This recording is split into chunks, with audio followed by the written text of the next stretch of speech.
Situada no coração da cidade do Rio Grande, a Biblioteca Rio-Grandense é um ícone cultural e um grande marco na história do estado do Rio Grande do Sul.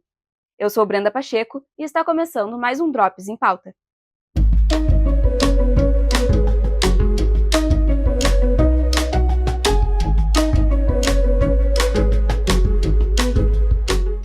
Fundada em 1846, a biblioteca nasceu do desejo de um grupo de intelectuais locais de preservar e disseminar o conhecimento através da criação de um gabinete de leitura, com a meta de propagar a leitura por meio do espírito de associativismo, em um período marcado pela busca de modernização e desenvolvimento intelectual no Brasil imperial. Desde então, a instituição não apenas desempenhou um papel central na vida cultural da cidade, mas também ajudou a posicionar Rio Grande como um polo de conhecimento e memória histórica. No fim dos anos 70, o gabinete de leitura passou por uma forte crise financeira e só foi salvo pelo apoio de mecenas. Com a dívida quitada, a instituição passou por uma breve reestruturação, recebendo assim o nome de Biblioteca Rio-Grandense. A biblioteca passou por diferentes sedes, em vários pontos do centro da cidade, mas no dia 13 de agosto de 1895, o prédio Casa da Câmara, que abrigaria sua sede definitiva, foi comprado. Ainda assim, a Câmara continuou funcionando por um tempo naquele local, o que acabou atrasando as obras, e a gestão ansiava por concluir a reforma e ter pronto o seu espaço próprio.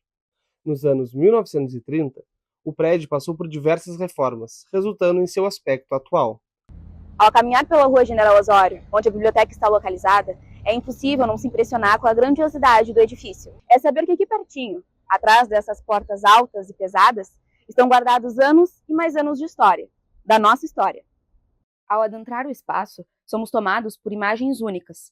São prateleiras e mais prateleiras de livros raros, manuscritos e até documentos que remontam ao século XIX.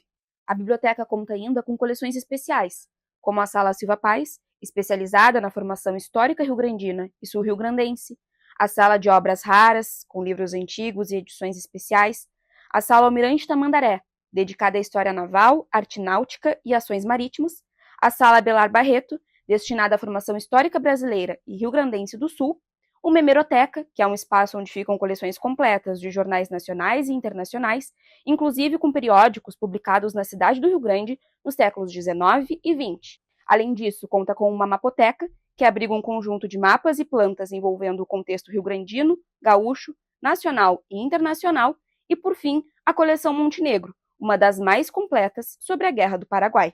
Para estudiosos e pesquisadores, a Biblioteca Rio-Grandense é um tesouro de informações, sendo referência para aqueles que buscam compreender o passado da região. Até a gente diz que essa Biblioteca Rio-Grandense é uma joia que a gente tem aqui na cidade, né, que ela é referenciada em vários lugares. Inclusive, ela é sempre citada ali com o ex-presidente, o Fernando Henrique Cardoso, ele fez a pesquisa aqui, né, porque tinham materiais muito específicos, né, que não se tem em todos os lugares, né. Eu participei de um grupo de pesquisa ali que fazia esse levantamento, era o jornalista Willy Soares. Aí ele fez esse grupo que era para fazer uma investigação nos jornais da época, né? Então foi em seguida que eu terminei a graduação, e aí ele estava fazendo esse grupo de bibliotecários, né? Eram 3 bibliotecários, juntamente comigo tinham mais 2, fazer esse levantamento nos jornais da época, que era mais para fazer esse levantamento dos costumes, eram os jornais de 1800, né, até os mais recentes, né, então a gente fazia esses apontamentos das questões da época que eram curiosidades, assim, que ele queria fazer esse levantamento, né. A importância da Biblioteca Rio-Grandense para a cidade do Rio Grande não se limita ao seu acervo. Ela é, há quase 2 séculos, um espaço de fomento ao debate intelectual, a troca de ideias e a valorização do conhecimento. Palestras, exposições, conferências, oficinas e clubes de leitura ocorrem regularmente em seu salão nobre, atraindo escritores, acadêmicos e artistas que contribuem para a dinâmica cultural da cidade. Nós conseguimos, com verba de emenda parlamentar, restaurar o salão de cima, que era o antigo salão, desde que caiu o teto nos anos 70, nunca mais tinha sido aproveitado essa sala, que hoje está se montando para ser um espaço cultural Allan Poe. Nós temos uma biblioteca infantil que é do município, mas funciona aqui. E nós queremos ver se fizemos alguma coisa para a 9ª série, para adolescente. E essa é a literatura do fantástico, que é o que eles gostam. Então está se fazendo esse espaço um pouco com literatura do fantástico. Então as professoras vão conseguir trazer para cá esse tipo de aluno, que ele vai encontrar um tipo de livro que ele gosta. Ao longo dos anos, a biblioteca se consolidou como um patrimônio histórico e cultural da cidade do Rio Grande, elevando o nome da cidade a um importante centro de conhecimento aqui no estado.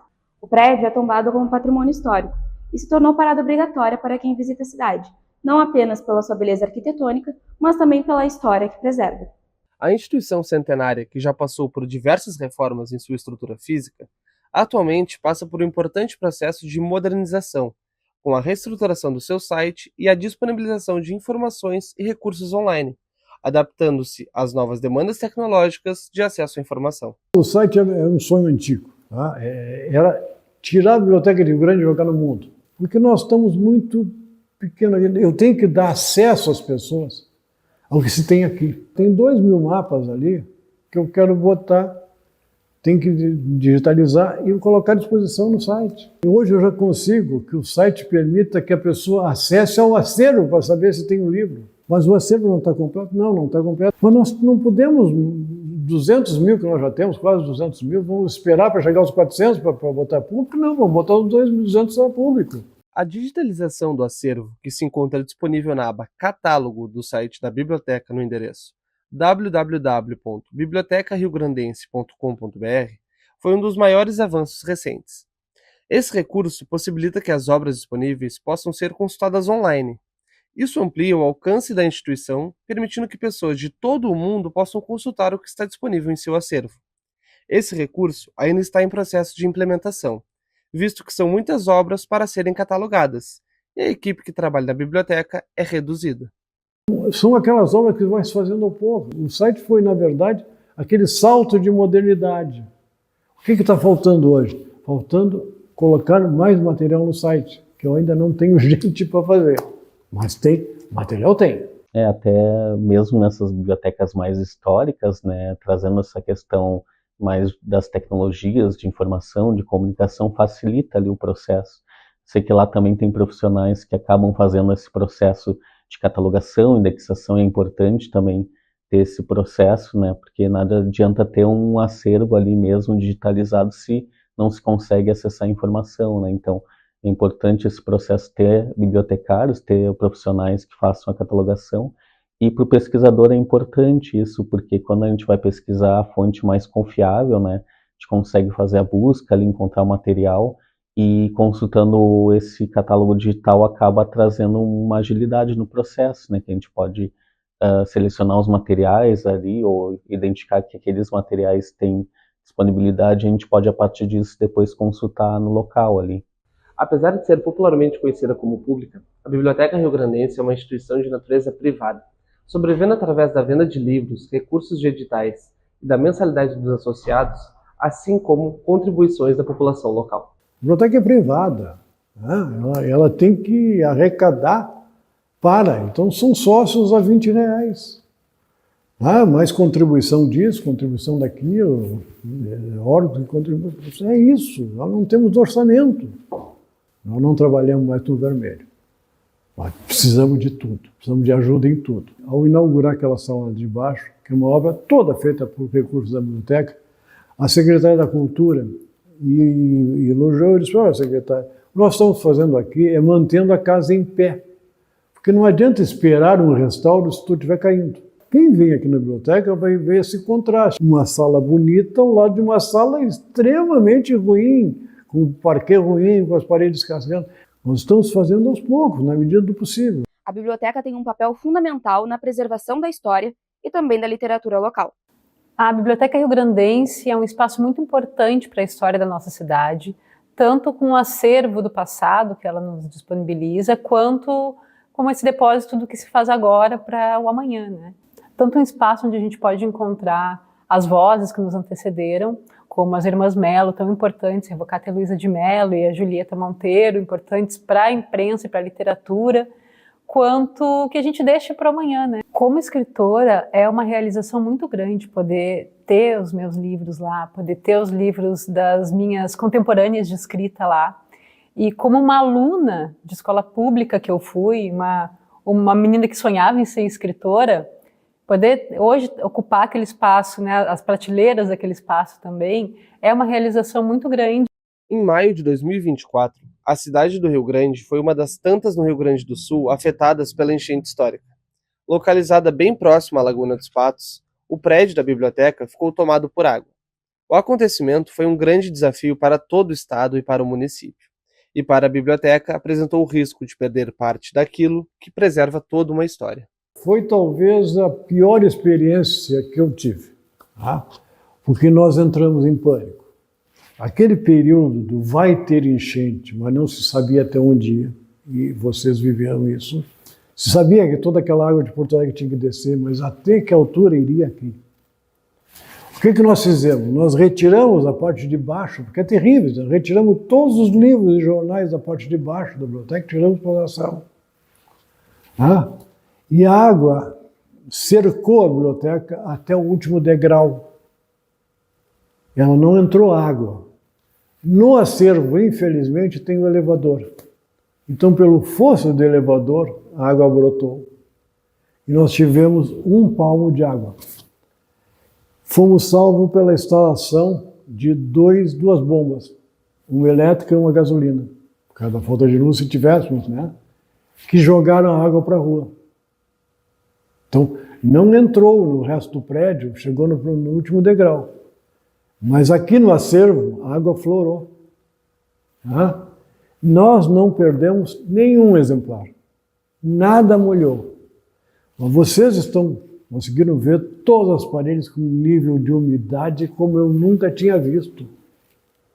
Porque, claro, esse terreno aqui foi isso aqui era água, né? Ele foi aterrado e ele ficou submerso de novo. Então, todas as paredes grossas, elas estão encharcadas de água.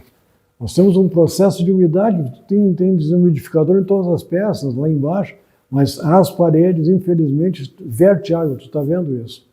E olha, eu estou aqui há anos, eu nunca tinha visto. Os piores invernos eu nunca tinha visto. Mas, felizmente, não se perdeu um exemplar. Embora tenhamos tido o pior susto que se teve até hoje. Alguma coisa podia acontecer. Tá? A gente sempre acha, porque não é fácil tu retirar, e vocês conheceram o acervo, é uma quantidade enorme de livros para retirar. Isso é um esforço humano grande. Talvez a gente tivesse pedido ajuda para o Exército, para a Marinha, e talvez tirar 1 metro de livro, né? Mas se fez o que se pôde, achou que dava, e realmente deu. Mas talvez nós tivéssemos ter tirado um pouquinho mais, porque podia. Se não fosse aquelas bombas, não sei até onde chegaria a água. Não, chegaria o nível da rua, chegaria certamente à altura do prédio na frente, ia molhar coisa. Mas nos assustou. A gente nunca sabe se fez o que devia ter feito. E não tem solução, né? Não tem solução, a não ser que tu elimine o primeiro andar. A não ser que tu elimine o primeiro andar. Não tem solução. Toda a parte de madeira, ela tem 70 anos de idade. Então a madeira tem desgaste. Agora imagina que pela primeira vez molhou o pé. Vai ter efeito, né? Vai ter efeito. Em algum tempo vai ter efeito. Mas não é uma coisa para hoje, mas vai ter efeito. São muitos os desafios para manter e preservar tudo aquilo que fica guardado dentro deste prédio histórico. Tudo aqui tem um significado que extrapola os limites do tempo.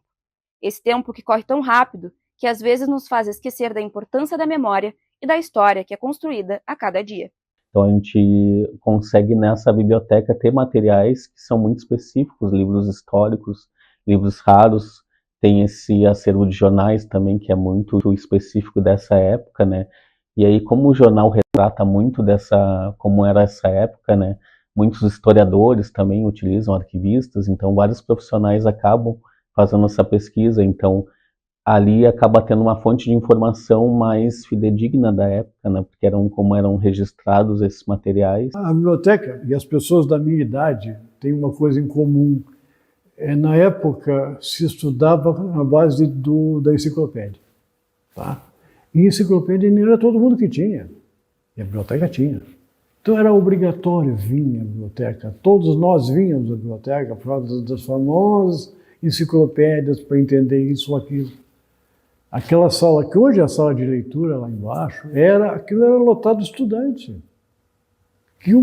Inclusive, vocês viram que na parte de baixo do acervo, as enciclopédias ficam exatamente ali perto, porque era o mais próximo da bibliotecária pegar e levar para o estudante. A minha geração teve isso. As gerações posteriores já foi diferente, é verdade, mas a minha geração está marcada na biblioteca. Tá? E eu cheguei a frequentar a biblioteca infantil. Cheguei a conhecer. A biblioteca infantil só nesse prédio tem 60 anos. Só neste prédio. 62, 63. Só nesse prédio. Para contribuir com a biblioteca mais antiga do estado, você pode se associar. Custa R$ 20 por mês e você tem acesso às obras mais famosas da literatura, antigas e atuais. Para se associar, basta levar o documento de identidade e o comprovante de residência. Além disso, é possível contribuir através de doação por meio de Pix para o CNPJ 9484371000171. Hoje, mais do que nunca, a Biblioteca Riograndense é um símbolo de como o presente e o passado podem coexistir em harmonia. Ao abraçar as inovações tecnológicas e continuar oferecendo um espaço de aprendizado, a biblioteca reforça o seu compromisso com a cultura e a educação em Rio Grande.